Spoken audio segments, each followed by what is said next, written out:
Ja, det var inte så länge sedan vi såg Nicolas Cage för första gången i en skräckfilm. Och den här gången är det dags för Mr. Hugh Grant.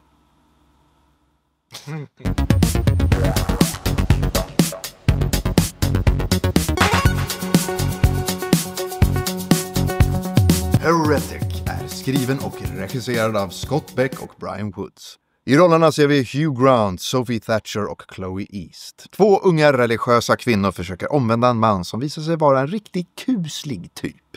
Det är lite lustigt med Hugh Grant, för mig i alla fall. Jag har alltid sett honom så här. Alltså, när jag var yngre så brydde jag mig inte om honom. Han dök upp i filmer som jag kanske inte riktigt var speciellt intresserad av, som till exempel Notting Hill. Jag vet att det är en klassiker. Dödade inte mig. På senare år, ju äldre han har blivit, så har han blivit den här riktigt stereotypa brittiske mannen. Och jag tycker han är så bara lustig. Jag blir typ glad över att se honom när han dyker upp. Han känns som en sån här person som är ett riktigt asshole. Jag kollade faktiskt lite på nätet på vägen hit. Det är många tycker att han är en Hugh Dick. Men det är inte hans personlighet vi ska recensera. Det är hans nya skräckfilm. Ja, Heretic. Så filmen börjar med de här 2 mormonerna, Sister Barnes och Sister Paxton, som missionerar helt enkelt. De sprider liksom mormonläran till folk och de får till sin kyrka samtal från folk som väldigt gärna vill höra mer om läran. Så därför har de då gett sig ut för att besöka den här personen, Mr. Reed, för att berätta mer. Det tar inte många minuter innan de börjar känna sig lite obekväma. Och sen blir det väldigt obekvämt. Ja, trots att han är så trevlig. Han är trevlig. Men han är lite lömsk och så vidare. Han är bra på att spela lömsk och så vidare.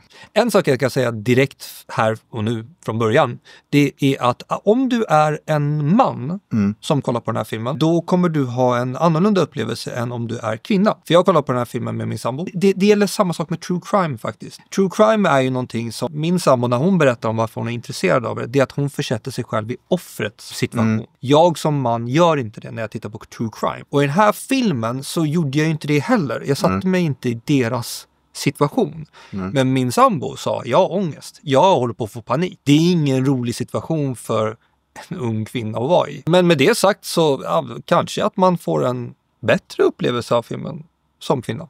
Det vet jag inte. Jag har ingen erfarenhet. Jag visste ingenting mer än att våran kära Hugh Grant skulle vara spooky. Men jag bara hörde att den skulle vara bra. Det var det. Ja. Herrarna som har gjort den här filmen har varit med och skrivit A Quiet Place.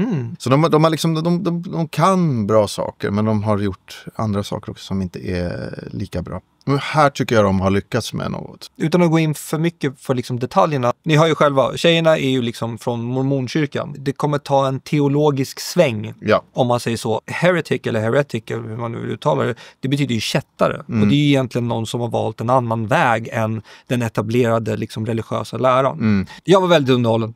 Det var jag också. Det här var någonting som jag faktiskt inte sett förut. Nej. Och det är en originell idé. Jag gillade det. Ja, jag tyckte om det väldigt mycket jag också. När det var så mycket förväntningar och förhoppningar på Longlegs så tror jag också att den här filmen skulle kunna ha lika mycket förhoppningar för att det är Hugh Grant som också är skräck. Bara det att Longlegs inte alls var det jag trodde det skulle vara. Men den här, som jag ändå hade lite förväntningar och förhoppningar på, den höll sig där. Jag blev glad av att se det här. Alltså på rätt sätt. Det här är jättelustigt. Jag hade besök i helgen av en polare som har en dotter. Den dottern är kanske för ung för att se skräckfilm. Du vet vem du är. Men hon har sett väldigt mycket skräckfilm. Och hon tyckte att den här filmen var jättetråkig. Och jag förstår varför. Ja. Det är inte en jump scare film det här. Det här är mycket, mycket mer... Vad kommer hända nu? Den lurar mig vid flertal tillfällen. Jag är bara imponerad. Bra logisk följd. Ja. Och kanske inte är så komplex som man kanske trodde när man tittar på den. Men resan var fan imponerande. Alltså. Den lurar mig och den slänger ut saker som jag tänker så här, det där måste jag hålla koll på.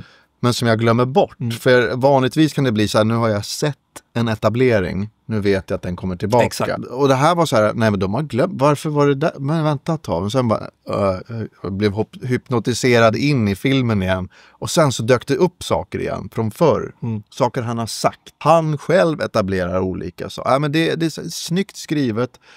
Bra skådespelare. Ja, verkligen. Båda tjejerna är ju väldigt duktiga. Jag har inte sett dem förut. Nej, och båda bidrar. Det är så här det perfekta, alltså castingjobbet är ju liksom bra jobbat casting. De här två är de perfekta missionärerna för att komma hem till honom och han är den perfekta personen att ta emot dem. Ja, det är de här 3 rollerna. Och en fjärde roll som är väldigt liten men ett relativt stort namn ändå. Faktiskt. Topher Grace som har spelat Eddie Brock en gång i tiden. Nej men fan, ni som gillar skräck, ni som gillar thrillers. För den är väldigt bra den här filmen. På en gångs skull har vi sett en skräckfilm som vi faktiskt både tycker om, helt enkelt.